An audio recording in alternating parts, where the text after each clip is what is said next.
기도하시겠습니다. 하나님 아버지 감사합니다. 이 시간 말씀을 선포하게 하시니 참으로 감사드립니다. 성령님, 이 시간 우리 가운데 함께하여 주셔서 이 말씀을 통하여 하나님의 음성이 들려주는 귀한 시간 되게 하시고 우리의 마음에 새겨지는 주님의 뜻이 있게 하시고 말씀 붙들고 한 주를 살아가는 놀라운 은혜를 허락하여 주옵소서. 아버지 하나님, 오직 말씀이 우리 삶의 중심이 되게 하시고 말씀을 통하여 굳게 서는 우리 모두가 되게 하여 주옵소서. 우리 주님 예수님의 이름으로 기도합니다. 아멘. 우리가 얼마 전에 한국에서 유행했던 말들이 있었습니다. 숟가락으로 자신의 처지를 표현하는 건데요. 어떤 사람은 나는 금수저다, 나는 은수저다, 나는 동수저다, 나는 흙수저다, 이런 표현들을 했던 기억들이 있습니다. 그런 것들 살펴보면 나는 무슨 수저인가 한 번쯤 생각해 보게 됩니다. 그런 이야기들을 생각하다 보면 우리는 자연스럽게 이 세상의 현실을 깨닫게 됩니다. 이 세상에서 태어난 수많은 사람들은 생각보다 많은 것들을 이미 결정된 채로 태어나게 되는 것을 알 수 있습니다. 어떤 사람은 넉넉한 재산에 화목한 가정에 높은 신분과 지위를 가지고 태어나기도 하고, 또 어떤 사람은 궁핍한 형편에 다투는 가정에서 어떤 돌봄과 보살핌도 얻지 못한 채로 태어나게 되기도 합니다. 정말로 태어나고 나와 보니 이 세상이 불공평하다는 것을 느끼게 되는 것이죠. 성도 여러분들은 이런 불공평 앞에서 한번 깊이 분노를 느끼거나 혹은 이것에 관하여 깊이 생각해 보신 적이 있으십니까? 많은 사람들이 이 불공평 앞에서 분노하고 또 이 불공평 앞에서 불안해하고 심지어 이 불공평 앞에서 하나님께 원망을 하기도 한다는 것을 우리는 알 수가 있습니다. 그런데 만약에 하나님이 없다고 생각해 봅시다. 만약에 세상이 이렇게 불공평한데 하나님이 없다고 생각한다면 참으로 어떠한 소망도 이야기할 수 없을 것입니다. 정말로 인생은 뽑기와 같을 것이고 인생은 그저 다 운과 같을 것이고, 그래서 잘못된 형편과 어려운 형편에 태어난 사람들은, 그러한 처지에 처해진 사람들은 어떠한 소망도 없다고 고백할 수밖에 없을 것입니다. 그런데 놀랍게도 우리 하나님께서는 이렇게 불공평하고 아프고 깨진 세상 가운데 친히 찾아와 주셔서 새로운 소망을 우리에게 주셨습니다. 먼저는 우리 하나님께서 우리의 모든 삶을 다 계수하시고 판단하신다고 말씀하여 주셨습니다. 우리 예수님께서는 부자와 나사로의 이야기를 통해서 그러한 현실을 우리에게 생생하게 보여주십니다. 이 세상 가운데 부유함을 누리고 이웃을 보살피지도 않으며 자기만을 생각하며 살았던 부자는 죽고 난 다음에 큰 심판을 받아 큰 고통을 당하게 되는 것을 보게 됩니다. 그런데 가장 비참하고 어려운 현실 속에서도 하나님을 붙들고 살아갔던 나사로는 죽고 난 다음에 하나님 은혜 안에서 아브라함의 품에서 참된 복과 영광을 누리게 되는 장면을 우리 예수님께서는 보여주셨습니다. 단순히 이 생의 삶이 끝이 아니라 이 인생의 삶의 모든 것들이 결국은 하나님 앞에서 판단되어질 것이고 하나님께서 공의로움으로 정의로움으로 완전하게 보상하여 주실 것이라는 것을 말씀은 우리에게 선포하고 있는 것입니다. 그러니 우리 하나님을 생각하면 이 세상의 불공평과 어려움도 넉넉히 이길 수 있는 소망을 갖게 됩니다. 그런데 우리 하나님의 말씀은 여기에서 그치지 않습니다. 단지 죽어서만 그러한 역사가 일어나는 것이 아니라 우리의 인생 가운데서도, 우리의 삶 가운데서도 이처럼 새로운 역전의 역사를 이루신다고 우리에게 말씀해주고 있는 것입니다. 우리 하나님께서는 버려진 돌을 건져내셔서 그것을 가지고 아름다운 건물의 주춧돌을 삼으시는 하나님이십니다. 가장 약한 자를 들어서 가장 귀한 일에 사용하시는 분이 바로 우리 하나님이십니다. 세상의 질서, 세상의 판단, 세상의 기준, 세상의 합리적인 생각으로만 보면 잘나고 훌륭한 사람은 모든 일이 다 복되고 잘 될 것만 같고 힘들고 어려운 형편 가운데 태어난 사람은 다 망할 것과 같지만 하나님께서는 인생을 그렇게 두지 않으시고 하나님께서 친히 개입하시고 역전하여서 가장 비천한 곳, 가장 낮은 곳에서 주님을 갈망하는 자를 들어서 하나님의 놀라운 일들을 이 세상 가운데서도 감당케 하시겠다 말씀하여 주시는 것입니다. 특별히 우리가 비참한 중에, 애통함 중에, 고난과 어려움 중에 주님의 이름을 부른다면 우리 주님께서는 그 이름 들어주시고 하나님께서 가장 귀한 은혜로 갚아주시겠다 말씀하여 주시는 것입니다. 성도 여러분, 우리가 이면에 와서 힘들고 어려운 순간들이 있습니다. 지치고 낙심하는 순간들이 있습니다. 그때 우리가 하나님의 이름을 부르고 하나님께 간구하고 하나님께 애통할 때에 하나님께서 그것을 흘려듣지 않으시고 그것을 가장 귀한 것으로 여기시고 그것을 통하여 하나님의 놀라운 역사를 이루신다는 것을 우리의 삶 가운데 이미 보여주셨습니다. 그 하나님이 우리 하나님이시고 그 하나님이 우리의 삶을 책임져 주신다 말씀하여 주시는 것입니다. 오늘 말씀에 나오는 입다라는 사사는 바로 그러한 사람이었습니다. 이 입다는 참으로 비천한 사람이었어요. 아버지 이름은 길르앗이라는 사람이었는데요. 그 동네 이름이 길르앗이었어요. 그래서 길르앗에 사는 길르앗이라는 사람이었습니다. 근데 이 길르앗이라는 사람이 한 창녀와 몸을 섞어서 아이를 낳게 됩니다. 그 아이의 이름이 입다였습니다. 그런데 이 길르앗이라는 사람이 자기 본처 아내가 있었어요. 그래서 당연히 이 아내에게도 자녀들이 있었죠. 근데 길르앗이 이 본처 아이들을 먼저 챙겼던 것 같습니다. 이 첩에서 태어난 이 입다라는 사람은 아마 자라는 내내 차별을 당하고 멸시당하는 삶을 살았던 것 같아요. 그런데 이제 이 아들들이 다 자라고 나니까 재산 분쟁이 일어난 것입니다. 근데 이 길르앗의 본 부인에게서는 아들들이 이제 이 입다에게 이야기하는 것입니다. 너같이 창녀에게서 태어난 아버지 아들에게는 물려줄 재산이 없다. 너 우리랑 같이 어울릴 자격이 없어. 그러니까 우리랑 같이 살지 말고 멀리 떠나서 살았으면 좋겠다. 유산 같은 거 받을 생각하지 말고 나가라 라고 말을 합니다. 그래서 결국 이 입다는 자기 집에서 쫓겨나서 자기 고향에서 쫓겨나서 도비라는 먼 지역에 가서 살게 됩니다. 얼마나 삶이 비참하고 이 삶이 억울한 삶이겠어요. 가장 마음속 깊은 곳에 열등감을 가지고 살았던 사람이 바로 입다였습니다. 그런데 이 입다가 굉장히 똑똑하고 싸움을 잘했습니다. 똑똑하고 싸움을 잘하니 이 사람이 매력이 있잖아요. 그러니까 이 도비라는 곳에서 사는데 이 입다를 보고 많은 사람들이 함께 그를 따르게 됩니다. 동네에 있던 가난한 사람들, 또 어디 거할 곳 없는 사람들, 또 집을 떠나서 헤매고 있었던 노숙자와 같은 사람들, 조금 속된 말로 거지 같은 사람들 다 입다 주변에 몰려드는 것입니다. 성경은 뭐라고 표현하냐면요, 잡류라고 표현해요.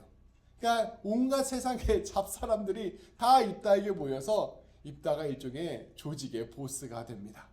그래서 그 입다가 이제 나름의 권세를 누리고 살아가게 되게 된 것이죠.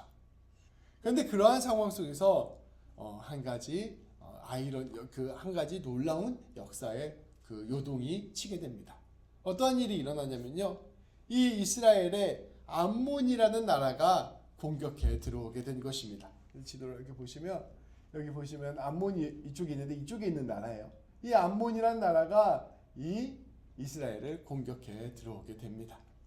그런데 이 암몬이라는 나라가 공격해 들어오는데 이스라엘 백성들 중에 아무도 이 암몬 사람들을 막을 방법이 없는 것입니다. 그래서 이제 사람들이 엄청 큰 혼란과 고민에 빠지게 되었어요. 근데 그 입다가 길르앗 사람이었잖아요. 그럼 길르앗이 여기잖아요. 그럼 여기에요, 길르앗이. 이쪽 지역이 길르앗인데 길르앗이 이 근처에 살고 있는데 암몬 사람들이 공격해 들어오면 길르앗을 가장 먼저 공격해 들어오게 되잖아요. 그러니까 이 길르앗 사람들이 이 가장 먼저 전쟁에서 어려움을 겪게 되었습니다. 그래서 이 길르앗 사람들이 막 고민하고 걱정을 하다가 안 되겠다. 이것을 막을 수 있는 사람은 입다밖에 없겠다라고 생각을 합니다. 입다가 똑똑하고 또 싸움도 잘하고 무엇보다 많은 사람들이 몰려 있으니 입다를 믿고 입다에게 한번 전쟁을 맡겨보자 라고 결정을 하게 됩니다. 그래서 이 길르앗의 장로들이 입다를 찾아가서 네가 우리를 위해서 좀 싸움을 해주십시오 이렇게 요청을 하게 되는 것입니다. 그 요청을 들은 이 입다가 어떠한 말을 했을까요? 그게 오늘 우리가 함께 읽은 말씀입니다. 그 오늘 말씀 이전에 이제 이 장로들이 입다에게 찾아가서 이야기를 합니다. 우리를 위해서 싸워주십시오. 그랬더니 입다가 이렇게 대답합니다. 아니, 내가 너희랑 같이 살 때는 나를 쫓아낼 때는 언제고 이제 와서 나한테 도와달라고 하냐? 나 이제 너희 못 도와준다 라고 이야기를 해요. 그랬더니 길르앗 사람들이 네가 우리를 위해서 싸워주면 네가 우리의 지도자가 되고 우리의 리더가 되게 해주겠다 라고 약속을 합니다. 그러자 이 입다가 오늘 9절부터 11절까지 대답을 하게 되는 것입니다. 우리 함께 다시 한번 교독해서 읽도록 하겠습니다. 제가 먼저 읽겠습니다. 입다가 길르앗 장로들에게 이르되 너희가 나를 데리고 고향으로 돌아가서 암몬 자손과 싸우게 할 때 만일 여호와께서 그들을 내게 넘겨주시면 내가 과연 너희의 머리가 되겠느냐 하니 길르앗 장로들이 입다에게 이르되 여호와는 우리 사이의 증인이시니 당신의 말대로 우리가 그렇게 행하리이다 하니라. 이에 입다가 길르앗 장로들과 함께 가니 백성이 그를 자기들의 머리와 장관을 삼은지라 입다가 미스바에서 자기의 말을 다 여호와 앞에 아뢰니라. 아멘.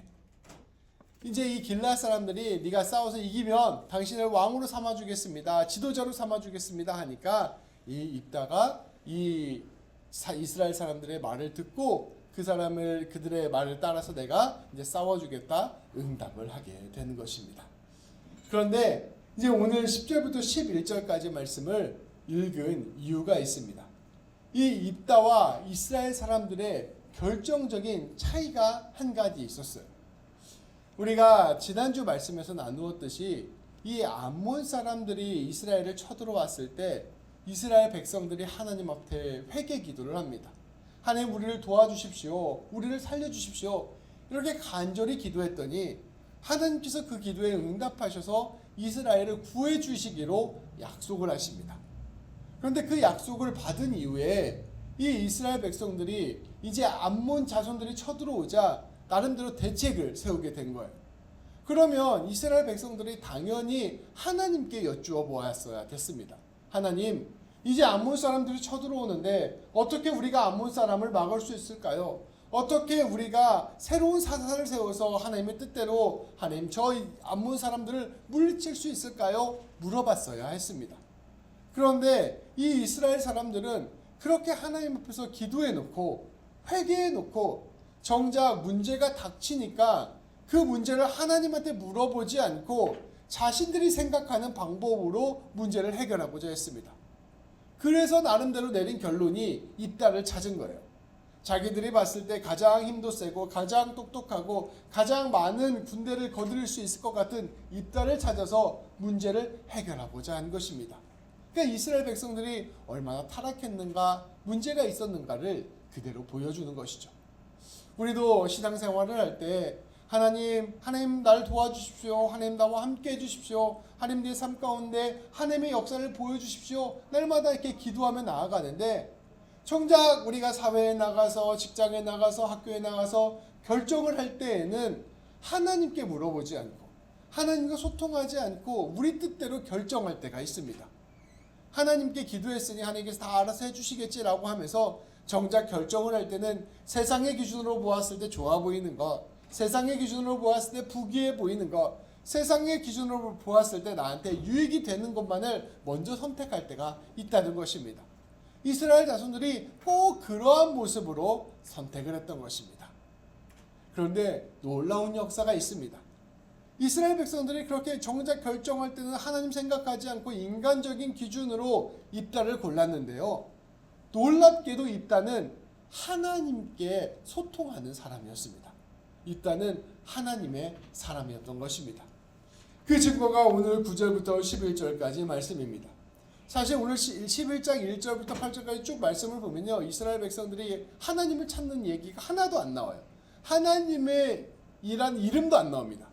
그런데 입다가 마침내 이 사람들과 이야기를 할 때 하나님에 관한 이름을 꺼내기 시작합니다. 입다가 길르앗 장로들에게 이르되 너희가 나를 데리고 고향으로 들어가서 암몬 자손과 싸우게 할 때 이제 제가 좀 친하게 칠했는데 보면 이렇게 얘기합니다.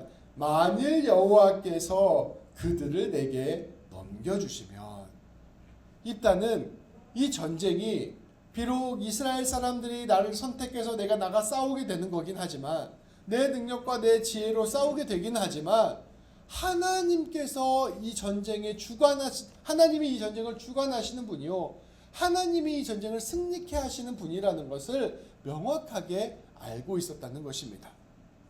그리고 11절 말씀에 보면 입다가 여호와 앞에 이 전쟁 나가기 전에 아뢰고 하나님께 기도하며 이 전쟁을 시작하는 장면을 볼 수 있습니다.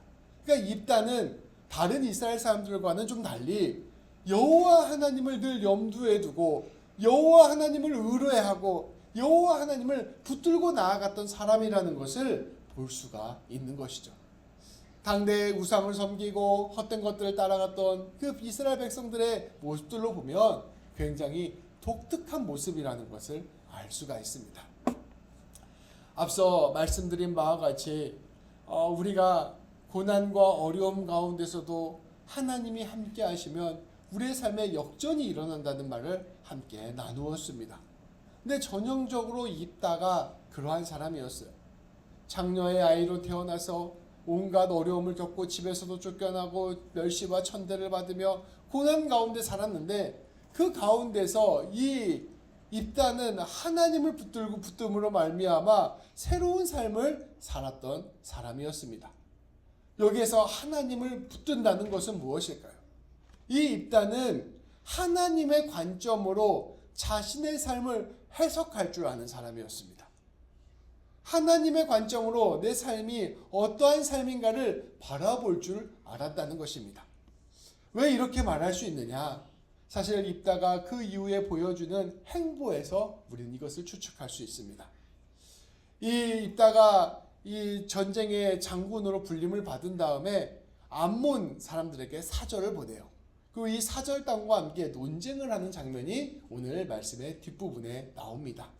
근데 그 말씀을 보면 입다가 역사를 가지고 논쟁을 하는 것을 볼 수가 있습니다.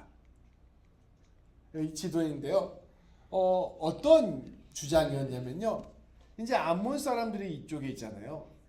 이 암몬 사람들이 야, 너희 주변에 있었던 요단강 옆에 이 땅 원래 우리 땅이야. 그러니까 우리 땅 내놔. 그래서 우리가 쳐들어간 거야. 라고 암몬 사람들이 주장을 합니다. 그랬더니 이 입다가 역사를 끄집어내요. 300년 전의 역사를 끄집어냅니다.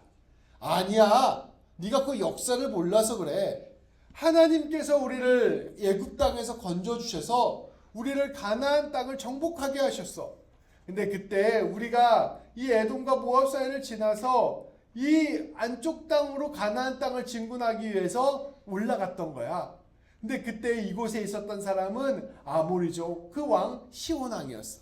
그러니까 이쪽에 있던 땅은 원래부터 암몬 땅이 아니라 이 아모리족 시온 땅이었어. 근데 이 사람들이 길을 비켜주지 않으니까 우리가 이들과 싸우게 됐어. 근데 하나님께서 우리에게 이 아모리족 속의 시온 땅을 정복하게 하셨어. 그래서 하나님이 우리에게 승리를 주시고 이 땅을 정복하게 하셔서 그때부터 이 땅은 너희 땅이 아니라 우리 땅이 된 거야 라고 암몬 사람에게 설명을 해줍니다. 그런데 이 설명을 잘 들어보면요, 이 입다가 어떤 관점을 가졌는지를 알 수가 있었어요. 단순히 전쟁에서 승리한 것, 단순히 땅을 차지한 것, 단순히 우리가 승리해서 이 땅의 지배자가 된 것을 이야기하지 않았습니다. 더 깊은 차원에서 하나님께서 우리에게 이 땅을 주셨어. 하나님께서 이 땅을 우리에게 다스리게 하셨어. 그리고 이 땅은 하나님께서 우리로 하여금 지키게 하신 땅이야 라고 선포하는 것입니다. 입다는 그냥 불량배로서 잡류들과 함께 어울리면서 그냥 그렇게 살아갔던 사람이 아니었습니다. 고난과 어려움 속에서 이 모든 삶 가운데 하나님께서 함께 하시고 하나님께서 주관하시고 하나님께서 다스리시며 하나님께서 책임지신다는 것을 깊이 경험하고 고백했던 사람이었습니다. 왜 이러한 고백을 할 수 있었냐? 말씀을 통해서 그런 고백을 할 수 있게 된 것입니다. 이스라엘 백성들의 역사를 살펴보니 굽이굽이 하나님께서 함께 하시는 역사 아닌가? 하나님께서 승리케 하시는 역사 아닌가? 하나님께서 모든 것들을 다스리시고 책임지시고 완성하시는 역사 아닌가? 이스라엘 역사가 그러할진대 내 삶도 그렇지 아니할까 이렇게 고백하게 된 거예요. 내가 비록 고난 가운데 있고 내 삶이 비록 어려움 가운데 있고 내 삶이 비록 쫓겨나는 삶 가운데 있어도 하나님께서 나와 함께 하시고 하나님께서 나를 돌보시고 하나님께서 나를 책임져 주시니 하나님 안에서 내 모든 삶이 하나님 안에서 복된 삶으로 이어질 것이라는 믿음의 고백을 할 줄 아는 사람이었던 것입니다. 이스라엘 백성들이 노예로 팔려갔지만 결국에는 하나님의 은혜의 땅으로 들어갈 수 있게 된 것처럼 내 삶 역시 버려진 삶이지만 하나님으로 말미암아 은혜의 삶으로 빚어줄 수 있다라고 고백했던 사람이 바로 입다였던 것입니다. 그러니 이 입다는 역사를 정확하게 알고 있었고 하나님의 역사하심도 정확하게 알고 있었고 내 삶 가운데 하나님께서 함께 하시고 승리를 주신다는 것도 정확하게 알고 있었던 것입니다. 그러니까 9절 말씀에서 여호와께서 그들을 내게 넘겨주시면 이라고 담대하게 고백할 수 있었던 것입니다. 성도 여러분, 이것을 꼭 기억해야 됩니다. 고난을 받았다고 해서 어려움을 겪었다고 해서 성숙해지는 것이 아닙니다. 힘들고 어려운 삶을 살았다고 해서 다 지혜로워지는 것도 아닙니다. 내가 이러한 것들을 견뎌냈어. 내가 이러한 것들을 이겨냈어. 그렇다고 해서 다 위대한 사람이 되는 것이 아닙니다. 그것이 아니라 그 고난과 어려움 가운데서 하나님의 역사하심을 함께 기억하면서 하나님의 관점으로 내 삶을 해석할 수 있어야 내 삶이 하나님 안에서 굳세고 아름답고 복된 삶이 되는 것입니다. 그냥 내가 영주권 받았어, 내가 그냥 수고해서 성공했어 이런 것이 아니라 하나님께서 지금까지 내 삶을 이끌어 주셨지, 그리고 지금도 하나님께서 내 삶을 이끌고 가 계시지, 그러니 나는 이 순간에 하나님이 원하시는 무언가를 해야 된다라고 생각하고 고백하는 사람, 그래서 내 삶에서 하나님이 원하시는 것을 붙들고 나아가는 사람이 참으로 승리하는 사람, 온전히 서는 사람이 될 수 있다는 것입니다. 입다는 그 놀라운 삶을 살았던 것입니다. 그래서 입다는 이 믿음을 가지고 미스바 광장에 가서 온 사람 앞에서 하나님의 이름을 선포하고 내가 하나님의 이름으로 나가 싸우겠다 그 고백하는 놀라운 모습을 보여주었습니다.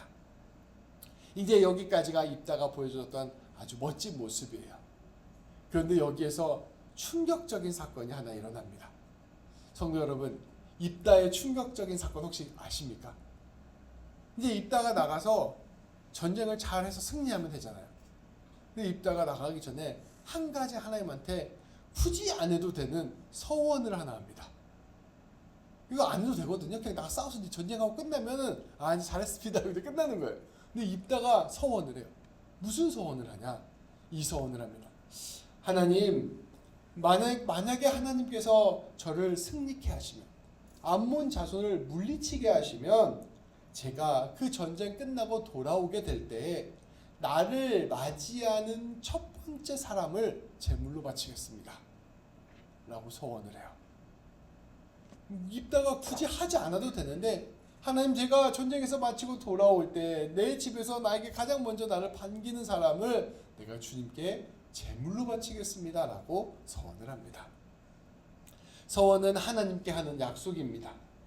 이 하나님께 어처구니 없는 약속을 한 거예요. 누구든지 전쟁에서 돌아와서 만나는 첫 번째 사람을 하나님께 제물로 바치겠다는 것입니다. 왜 이러한 약속을 했을까요?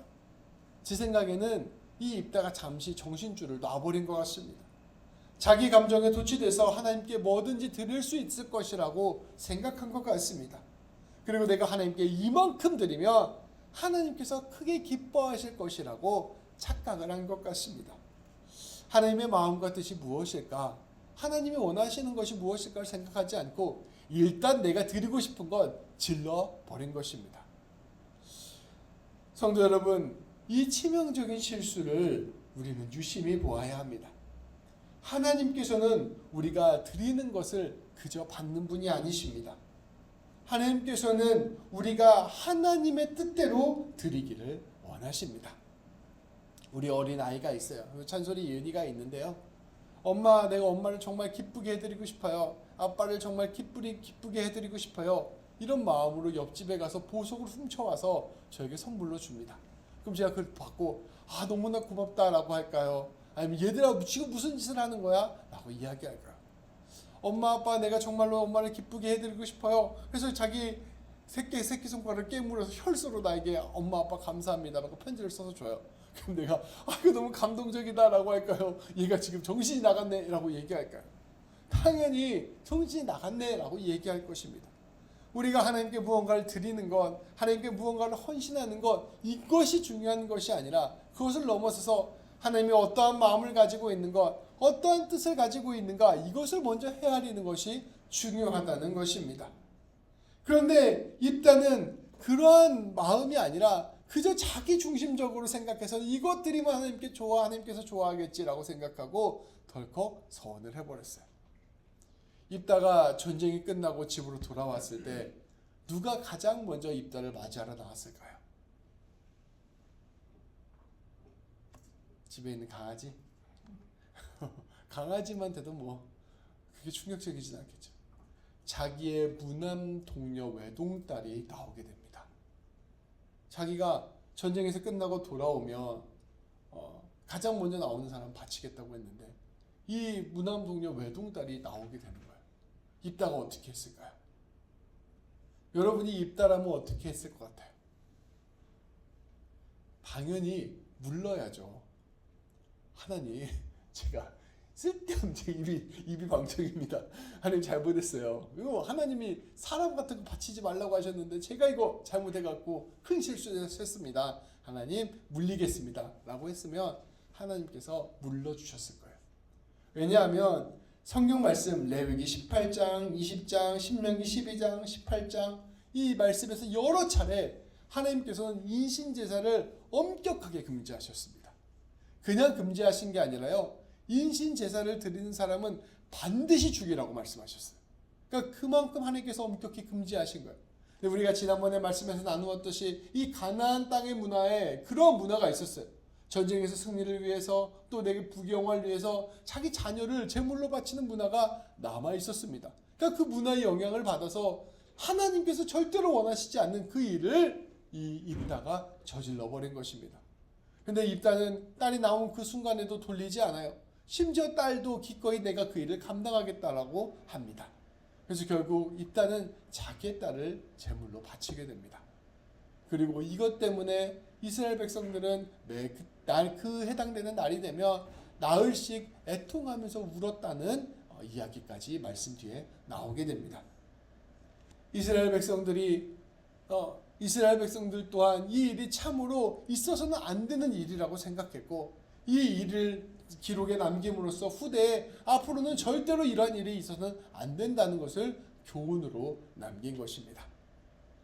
오늘날의 몇몇 신학자들은요, 이 하나님께 바쳤다라는 것을요, 그냥 성전에서 봉사하는 일로 맡겨드렸다. 오늘날 수녀들처럼 그렇게 맡겨드렸다라고 해석하는 분들도 있어요.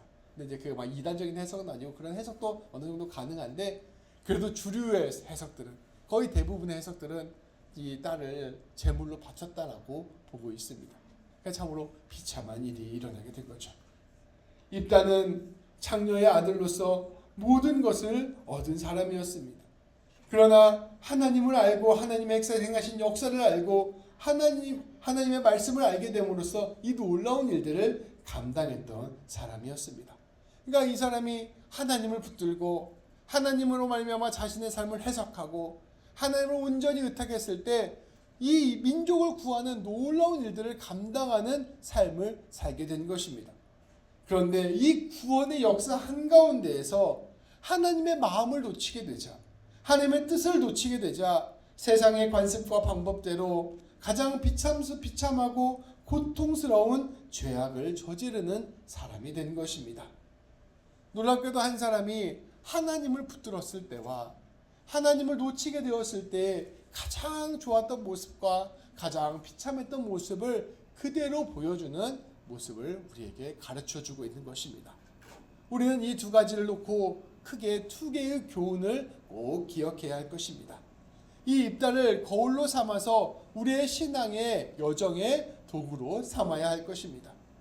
성도 여러분, 첫째로 우리는 하나님을 향한 집중력을 잃지 말아야 됩니다. 특히 고난과 역경과 어려움에 빠졌을 때 우리는 더욱 쉽게 하나님을 놓치게 됩니다. 내 삶이 힘들고 어려울 때, 내 삶이 피곤할 때, 내 삶이 낙심할 때 하나님을 향한 감각을 잃어버리게 되는 것입니다. 그리고 그러한 순간들이 오면 오히려 우리의 마음이 급해져서 하나님보다는 세상의 기준을 먼저 추구하며 나아갑니다. 이스라엘 백성들이 그렇게 하나님 앞에 기도해 놓고 나서 정작 사사를 고를 때 자기들이 봤을 때 가장 싸움 잘할 것 같은 사람을 고르는 것처럼 우리도 우리의 인생 급해지고 우리의 인생 어려워지면 하나님 기도하고 하나님 붙들고 하나님께 열심히 간구하고 나아간 다음에 정작 결정의 순간에 가서는 내 생각, 내 판단, 내 기준으로 선택하는 경우가 허다하다는 것입니다. 그런데 우리는 이러한 함정에서부터 조심해야 됩니다. 오히려 힘들고 어려울수록 삶의 위기가 다가올수록 더욱 하나님을 향한 집중력을 잃지 말아야 하는 것입니다. 하나님을 향한 집중력을 잃지 말라고 하는 것은 앞서 말씀드린 바와 같이 하나님의 관점으로 내 삶을 해석할 줄 알아야 한다는 것입니다. 하나님이 나를 왜 태어나게 하셨을까? 크게 봤을 때는 하나님이 나를 왜 밴쿠버로 오게 하셨을까? 하나님이 나로 하여금 오늘 이 일을 왜 감당하게 하셨을까? 하나님께서 나에게 왜 이러한 가정을 주셨을까? 하나님께서 왜 나에게 이러한 형편과 상황을 주셨을까? 그 모든 것들 가운데 하나님의 관점과 하나님의 시선으로 내 자신을 객관적으로 바라보는 것이 중요하다는 것입니다. 그리고 그 가운데서 오늘 하나님께서 나에게 원하시는 것이 무엇일까를 생각하고 그 일을 기억하며 그 일을 하는데 하나님을 의지하고 한 걸음 한 걸음 나아가는 삶을 살아야 한다는 것입니다. 그렇게 할 때 우리에게 다가오는 수많은 어려움과 역경을 이겨낼 뿐만 아니라 하나님의 일들을 감당하는 놀라운 사람이 된다는 것입니다. 그러니 우리는 하나님을 향한 집중력을 잃지 않고 하나님의 관점으로 내 삶을 바라보는 것을 포기하지 말아야 할 것입니다. 또한 두 번째로 우리는 하나님께서 주신 그 일들을 이제 감당하게 될 때 하나님께서 주신 관점 안에서 내가 하나님이 원하시는 일들을 바라보게 되고 하나님의 일들을 감당하게 될 때 하나님의 마음이 무엇일지를 늘 헤아리며 나아가야 합니다. 우리가 가져야 될 두 번째 집중력은 바로 우리가 하나님의 마음을 헤아리는 집중력입니다. 하나님께서 내가 오늘 이러한 일들을 하고자 할 때 어떠한 마음으로 하기를 원하시는가를 생각하고 하나님의 마음을 헤아리면서 하나님과 동행하며 나아가는 삶을 살아야 할 것입니다. 우리가 어떠한 일을 하든지 그 일들을 할 때 그 일을 하는 것보다 더 중요한 것은 그 일을 어떠한 방법으로 어떠한 마음으로 하느냐입니다. 우리가 그것을 깊이 생각하면서 하나님의 마음을 붙들고 나아가는 사람들이 되어야 할 것입니다. 오늘 말씀을 읽으면서 제가 두 개의 말씀을 함께 준비해 보았습니다. 첫 번째는 미가 6장인데요. 이것을 한 절씩 교독하도록 하겠습니다. 제가 먼저 읽도록 하겠습니다. 내가 무엇을 가지고 여호와 앞에 나아가며 높으신 하나님께 경배할까? 내가 번제물로 일련된 송아지를 가지고 그 앞에 나아갈까? 여호와께서 천천의 수양이나 만만의 강물 같은 기름을 기뻐하실까? 내 허물을 위하여 내 바다들을 내 영혼의 죄로 말미암아 내 몸의 열매를 드릴까? 사람아, 주께서 선한 것이 무엇임을 내게 보이셨나니 여호와께서 내게 구하시는 것은 오직 정의를 행하며 인자를 사랑하며 겸손하게 내 하나님과 함께 행하는 것이 아니냐. 아멘. 우리는 우리가 원하는 방식으로 하나님을 섬기려고 합니다. 하나님, 제가 하나님께서 저에게 복을 주시면 헌금을 많이 하겠습니다. 하나님, 주인께서 저에게 복을 주시면 하나님, 내가 열심히 봉사하겠습니다. 하나님, 내가 주임을 주시면 내가 주임을 위해서 이러한 일도 하고 저러한 일도 하겠습니다. 이렇게 고백할 때가 많습니다. 그런데 우리 하나님께서 원하시는 것은 무엇보다 하나님의 마음을 아는 것이라고 이야기하고 있습니다. 미가서 말씀을 선포합니다. 내가 무엇을 가지고 우리 하나님께 경배할까? 1년 된 좋은 송아지를 가지고 나아갈까? 1000마리의 순양이나 10,000마리의 강물 같은 고기 기름을 하나님께 내어드릴까? 아니면 심지어 나를 위하여 내 바다들을 내어드릴까? 사람아, 이러한 것이 중요한 것이 아니다. 우리 주님께서 선한 것을 우리에게 보여주셨다. 우리 하나님의 마음은 이러한 것이다. 우리 하나님께서 너에게 구하는 것은 네가 정의를 행하는 것이다. 인자를 사랑하는 것이다. 겸손하게 내 하나님과 함께 행하는 것이다 라고 말씀하고 있는 것입니다. 앞서 말씀드린 바와 같이 고난과 역경과 어려움 가운데 살아가는 우리를 우리 주님께서 부르셨습니다. 그리고 그 모든 삶을 통하여 우리를 빚으시고 하나님의 일들을 감당하게 하셨습니다. 그런데 그 하나님의 일들을 감당한다는 것이 무엇일까요? 우리가 하나님을 위하여 무언가 거창한 일, 위대한 일을 하는 것을 의미하는 것이 아닙니다. 오늘 말씀이 이야기하는 것처럼 내가 정의를 행하고 인자를 사랑하며 겸손하게 하나님과 함께 행하는 것. 이것이 바로 우리 하나님께서 원하는 것입니다. 우리가 기도하며 하나님의 뜻을 구하는 것입니다. 하나님, 제가 하나님을 위해서 무엇을 할 수 있을까요? 하나님, 제 삶 가운데서 하나님께서 원하시는 마음이 무엇일까요? 하나님께 기도하는 것입니다. 그때 우리 하나님께 주시는 마음이 있습니다. 동희야, 네가 네 곁에 있는 이웃을 사랑하기를 원한다. 동희야, 네가 네 교회에 있는 성도들을 섬기기를 원한다. 성도를 위하여 한 번 더 기도하기를 원한다. 성도를 위하여 한 번 더 품기를 원한다. 이렇게 말씀하시는 거예요. 우리 하나님께서 말씀하시는 그 가장 작은 것, 가장 귀하지만 소중한 것을 주님께 올려드리는 것, 이것이 바로 우리 주님께서 우리에게 원하시는 것이라는 것입니다. 호세아 6장 6절에서는 이렇게 선포합니다. 나는 인애를 원하고 제사를 원하지 아니하며 번제보다 하나님을 아는 것을 원하노라. 우리가 하나님을 깊이 알고 하나님과 교제하면서 하나님의 마음으로 내 삶 가운데서 아주 작은 일이라도 실천하면서 살아가는 것, 그것이 우리 하나님께서 우리에게 진짜로 원하는 것이라 말씀은 선포하고 있는 것입니다. 하나님께 하나님을 바라보면서 하나님께서 내 인생 가운데 부어주신 은혜를 생각하면서 그 은혜 안에서 내 삶 가운데서 하나님이 원하시는 일을 하나하나 차근차근 해나가는 것, 그 가운데 하나님을 향한 집중력을 잃지 않고 그 가운데 하나님 붙들기를 포기하지 않으며 매 순간 하나님의 마음을 알기 위해서 기도하고 매 순간 하나님을 알기 위해서 내 모든 정성과 생각을 쏟는 것, 이것이 바로 우리 하나님께서 원하시는 것이라 할 수 있을 것입니다. 귀한 성도 여러분, 우리의 삶 가운데 이 놀라운 하나님의 뜻이 이루어지기를 위하여 간구하며 나아갑시다. 그리고 하나님의 뜻이 무엇인가를 다시금 상고하며 하나님의 뜻을 하나하나 이루어가는 우리 모든 성도님들이 되시기를 바랍니다. 그리하여 입다처럼 놀랍게 하나님의 일들을 이루어가는 사람이 되고, 또한 입다와 같지 않게 하나님의 마음을 온전히 알아 하나님이 원하시는 삶을 살아가는 우리 모든 성도님들 되시기를 우리 주님의 이름으로 축복합니다. 기도하시겠습니다.